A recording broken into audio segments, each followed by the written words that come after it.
بێگومان ئەو هەنگاوەی کەنەکە بۆ چوونی من هەنگاوێکی زۆر دروستە بە تایبەتی لەم بارودۆخە سیارەدا،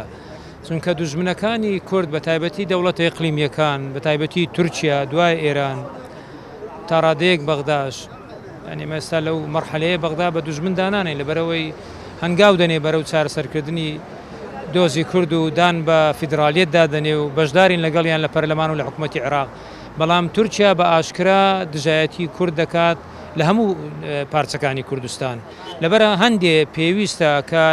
لایەنە سەرەکیەکانی کوردستانیش، حیزبە سیاسیەکان، هێزە سیاسیەکانی کوردستانیش لەو قۆناغەدا بەرەیەکی یەکگرتو هەڵوێستێکی یەکگرتویان هەبێت تاکو بتوانن بە هەڵوێستی یەکگرتو بە بەرەیەکی یەکگرتو ڕوبەڕووی ئەو هەڕەشانەی تورکیا ببنەوە، واروەها بتوانن دۆزی ڕەوای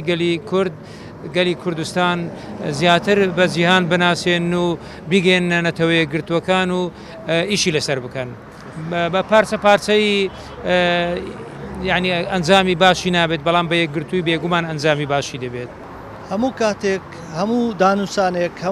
هەموو یەکگرتنەوەی ماڵی کورد، هەموو کۆبوونەوەیەک لە نێوان هێزە کوردیەکان لە هەر پارچەیەک بی لە هەموو پارچەکانی کوردستان کارێکی چاکە و کارێکی ئیجابیشی لێ دەکەوێت